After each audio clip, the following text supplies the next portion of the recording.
Chairman দোকানের উপরে plane করে বন্ধু গরিবের ঘর কখন হবে?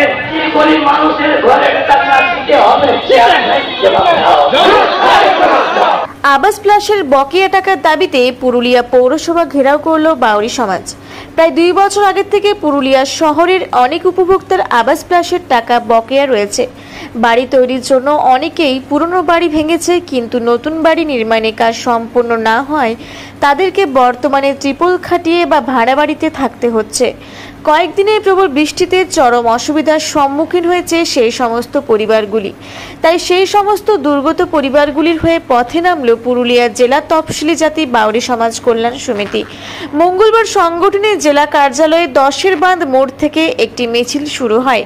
সেই মিছিল শহরের বিভিন্ন এলাকা পরিক্রমা করে অবশেষে পুরুলিয়া পৌরসভায় পৌঁছায়। সেখানে গিয়ে বিক্ষোভ দেখায় উপস্থিত জনসাধারণেরা। এই কর্মসূচিতে বাউরি সমাজের মানুষজন ছাড়াও অন্যান্য সম্প্রদায়ের মানুষজনও সামিল হয়েছিলেন। পৌরসভা চত্বরে সকলের মধ্যে বক্তব্য রাখেন বাউরি সমাজের জননেতা দয়াময় বাউরি। তিনি তীব্র ভাষায় আক্রমণ করেন পৌর প্রধান সহ অন্যান্য কাউন্সিলরদের। তারপরে পৌর প্রধানের সঙ্গে আবাস ক্লাসের বুকে আর টাকার বিষয়ে বিস্তর আলোচনা করেন। আলোচনার শেষে তিনি সাংবাদিকদের মুখোমুখি হয়ে জানান, কালী পূজার মধ্যে যদি সাধারণ মানুষ আবাস প্লাসের টাকা না পায় তাহলে আগামী ডিসেম্বর মাসে আরো বৃহত্তর আন্দোলনের পথে নামবে তারা। পুরুলিয়া জেলা তফসিলি বাউরি জাতি সমাজ কল্যাণ সমিতির জেলা সম্পাদক দয়াময় বাউরি সহ পুরুলিয়া শহরের বাসিন্দা অমিত চৌরাশিয়া ও উপস্থিত মহিলারা কি জানালেন তা তুলে ধরা হলো রূপসী বাংলা মিডিয়ার দর্শকদের কাছে। রাজ্যের মুখ্যমন্ত্রী মাননীয় মমতা বন্দ্যোপাধ্যায়ের কাছ থেকে আমরা পুরুলিয়া শহরে বসবাসকারী বাউরি জনগোষ্ঠী মানুষের জন্য আবাস যোজনা ঘরে আবেদন জানিয়েছিলাম। দিদি সেটা মঞ্জুর করে আমাদের জন্য আবাস প্লাসের ঘর দিয়েছে। এখন প্রশ্ন হচ্ছে যে সেই ঘরগুলো আজ 2 বছর অতিক্রান্ত হয়ে গেল। কোনো ঘরটা মাটিটা কেটে খাল অবস্থায় পড়ে আছে, কোনো ঘর 1 ফুট হয়েছে, কোনো ঘর 2 ফুট হয়েছে, এইভাবে পড়ে আছে। মানুষের যা অবস্থা, এই কয়েকদিন আগে প্রাকৃতিক দুর্যোগ গেল। এই প্রাকৃতিক দুর্যোগে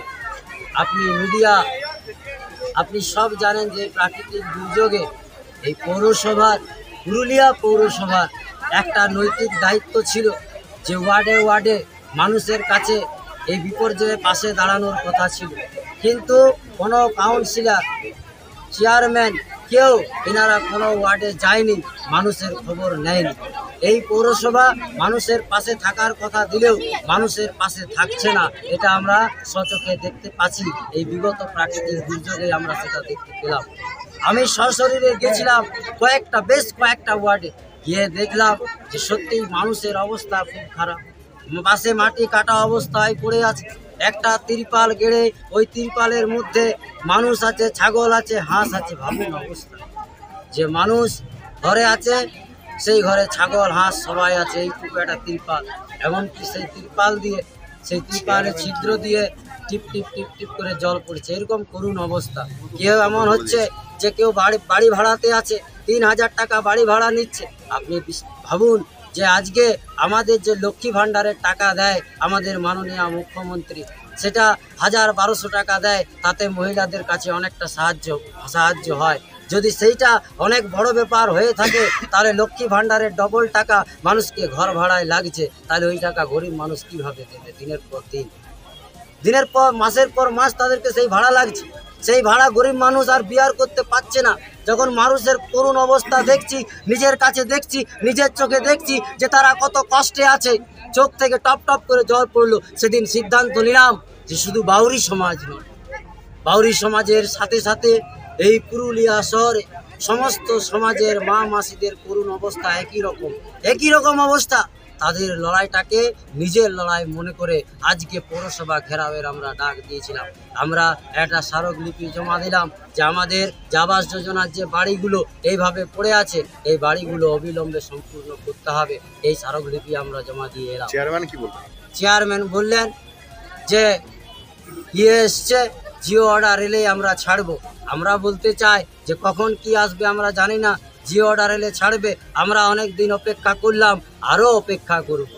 কিন্তু অপেক্ষার একটা সীমা আছে। যেদিন ভাববো যে আর আমরা অপেক্ষা করতে পারছি না, সেদিন কিন্তু আমরা আরো বড় আন্দোলনের রূপরেখা নিয়ে এখানে আবার উপস্থিত হব।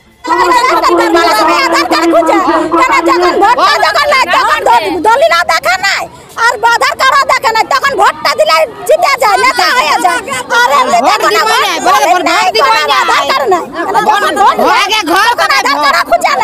আর যখন ঘোরা নিয়ে বলছে তখন দলিল চাই, পর্চা চাই। আমরা গরিব মানুষ, যদি আমরা দলিল করতে পারি তাহলে আমরা ঘর কেন চলবো? না আমরা ঘর পাই না, আমরা গরিব মানুষ, ঘর পাই না। আমরা 200 টাকা রোজগার করি, আমরা 200 টাকা রোজগার করি, 200 টাকার মধ্যে আমরা রেজিস্ট্রি করি। একটা ঘর দিয়েছে, তিরপালও একটা মুরাদ নাই, ভোট দেবে কি? প্রথম তো বলবো কি আমাদের পুরুলিয়া পৌর প্রধান যে চেয়ারম্যান আছেন, ও তো চেয়ারম্যানের যোগ্যই নেই। উনি তো চটি চাটে নিয়ে চেয়ারম্যানটা যেটা পেয়েছেন, ওই পদের গরিমাটাও রাখতে পারছেন না। উনি যখন বসেছেন তখন পুরুলিয়া শান্ত হয়ে গেছে, শান্ত নাই। আজকে পুরো পুরুলিয়াটাকে ভাঙে নিয়ে একাকার করে দিচ্ছে, পুরুলিয়ার মানুষের বাড়ির টাকাটা মেরে দিচ্ছেন। এবারে তো আমি কাল পরশু খবরটা শুনলাম কি ভাতা নিয়ে চলছে, ওদের টাকাটা ঠিক সময়ভাবে তো ঢুকে যাচ্ছে। ও টাকাগুলো যদি মানুষের গরিবের উপর দেওয়া হতো তো কত পরিবার বাড়ি হতো? কিছু না, শুধু নিজের পেট ভরো আর পেটটা বড় করো, আর মানুষ যেমন থাকে আর পুরুলিয়ার মানুষের কষ্ট হলে কোনো যায় আসে না। এসি বাড়িতে আর পুরুলিয়া গরিব মানুষ থাকছে তিরপালে বাড়িতে। তো এরকম আমাদের পুরুলিয়া পৌর প্রধান আমাদের চায় না। এটা তো পুরুলিয়ার একটা অসুর, এটা তো মানতে হবে। আমি আগেবারও বলেছিলাম কি পুরুলিয়া থেকে বিপ্লব মাহাতো রিপোর্ট, রূপসী বাংলা মিডিয়া।